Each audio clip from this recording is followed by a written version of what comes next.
Hello नमस्कार, आप सभी का स्वागत है डेस्क क्लासेस पर। कक्षा 8 की प्रश्नावली 5.3 के 4 तक जो 4 के सवाल हैं उसमें से 5 तक हमने कंप्लीट कर लिए थे।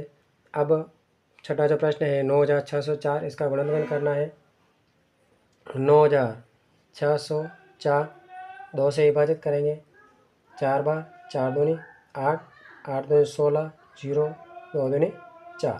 फिर 2 से विभाजित किया, 2 दूनी 4, 4 दूनी 8, 0, 1।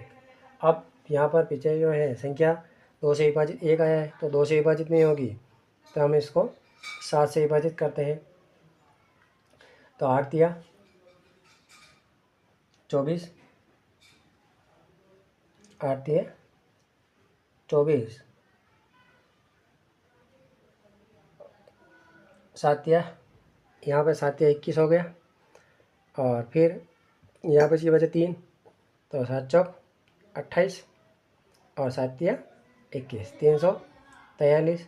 फिर इसको 7 से विभाजित करते हैं, तो 7 से विभाजित किया, 7 चौक 28, फिर बचे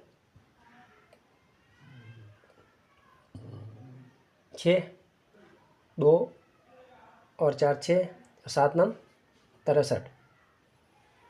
फिर 7 से विभाजित किया, तो ये हो गया यहाँ पर 7 7 49 और 7 से फिर विभाजित किया 1। अब हमें इनका जोड़ा बनाना है, तो यहाँ हो जाएगा 2 इंटू 2, फिर 7 इंटू 7 इंटू 7, 1 2 3 4, तो ये इंटू 7। अब इस जोड़े में से भी एक जोड़ा ये बन गया, एक जोड़ा यहाँ से हम 2 बार गुणा में लेंगे, इसका भी 7 गुणा में लिया और इसका भी 7 गुणा में लिया। अब हमें इनको आपस में गुणा करना है। 7 7 49, 49 को हम 2 से गुणा करेंगे, तो ये आ जाएगा 98। अगर हम इस संख्या का वर्गमूल निकालते हैं तो हमें 98 प्राप्त होता है। फिर 7वां क्वेश्चन, 7वें की संख्या है 5929, 5929। इसका भी हमें गुणनखंड करना है।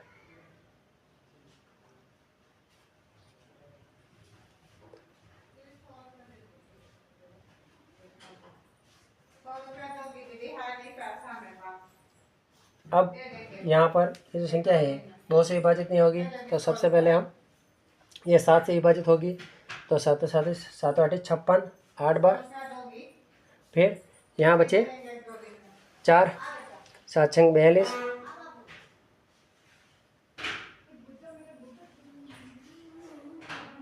यहाँ 7 8 56, फिर बचे 3, 7 चौक 28, उसके बाद 7 7 49, 847।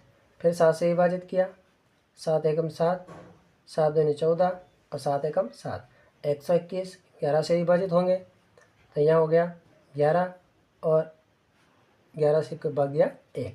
अब इसका जो 7 इंटू 7 इंटू 11 इंटू 11, तो एक जोड़ा ये बना, एक जोड़ा ये बना।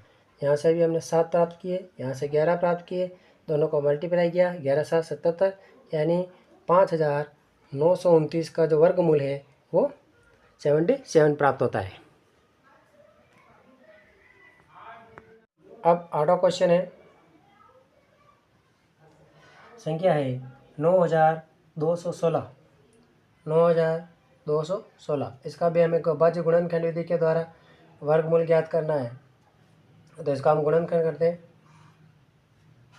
9216, पीछे भाज्य संख्या है 2 से विभाजित 6 है, तो 2 का विभाजन करेंगे, 2 से विभाजित करते हैं, तो यहाँ आ जाएगा 4 दूनी 8, फिर बचा 1, 6 दूनी 12, 8 दूनी 16, 4608, क्योंकि भाग पूरा जा रहा है तो यहाँ पर जोड़ लग जाएगा। फिर 2 से विभाजित किया, 2 दूनी 4, 3 दूनी 6, 0 4।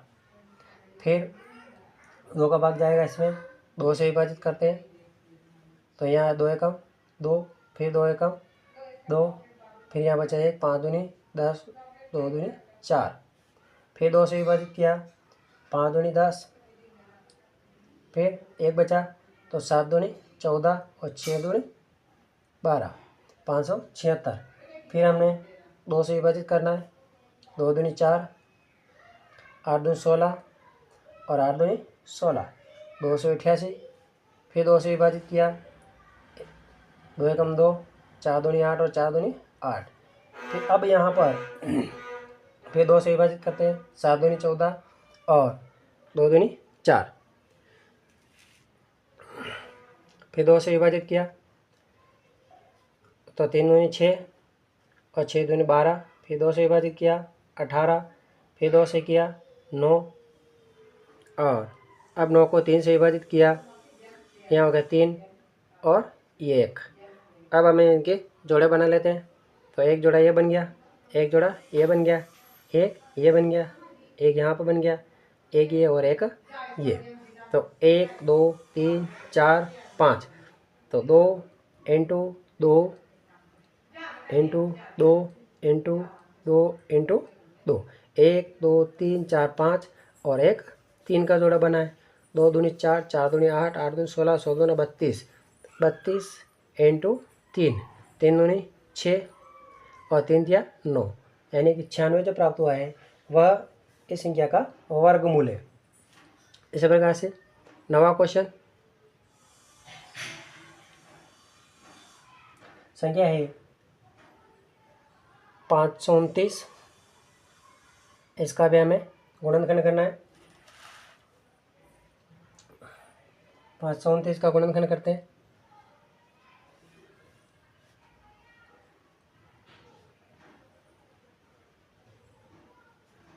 अब इस संख्या में सीधा 23 का भाग जाता है।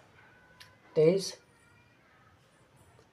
तो 23 का भाग 23 बार गया, फिर 23 का भाग दिया 1 बार गया। अब इनका जोड़ा बना है 23 इंटू 23। अब दोनों में से एक 23 बाहर आएगा। अब यहाँ पर इसका यानी वर्गमूल जो प्राप्त हुआ है वो 23 इसका आंसर है। अब इसका लास्ट जो क्वेश्चन है 10वां, वो हल करते हैं। 8100, 8100, इसका भी हमें अभाज्य गुणनखंड करना है।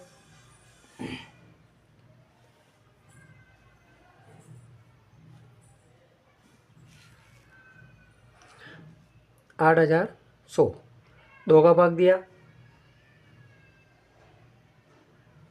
तो यहाँ पर 2 का भाग दे देते हैं। तो 2 दूनी 4 दूनी 8 और 50। फिर 2 से विभाजित कर दिया,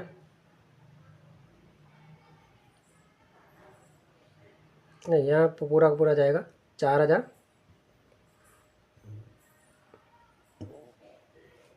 फिर 20, 25। अब 5 का भाग देंगे तो 4 पंजे 20 और 5 5 25। फिर 5 का दिया, 8 पंजे 40, 5 एकम 5। फिर अब यहाँ पर इसमें 3 का भाग देंगे तो 3 दूनी 6 और 7 या 21। फिर 3 से विभाजित किया, 9 या 27। फिर 3 से विभाजित किया 3 और फिर 3 से विभाजित किया 1। अब हम जोड़े बना लेते हैं। एक जोड़ा इसका बन रहा है, एक 5 का बन रहा है, एक 3 का और एक 3 का। तो 2 इंटू 5 इंटू 3 इंटू 3। अब आपस में गुणा करना, 5 दूनी 10, 10 को 3 से गुणा किया 30 आया, 30 को 3 से गुणा किया तो ये आया 3 3 9, 90, यानी इसका जो वर्गमूल है वो हमें 90 प्राप्त होता है। इस प्रकार से जो प्रश्न चौथा है इसके सारे सवालों में अभाज्य गुणनखंड विधि के द्वारा हमने इनके वर्गमूल ज्ञात कर लिए हैं। अगर आप DS क्लासेस पर नए हो तो चैनल को सब्सक्राइब करें, वीडियो को लाइक करें, अधिक से अधिक शेयर करें।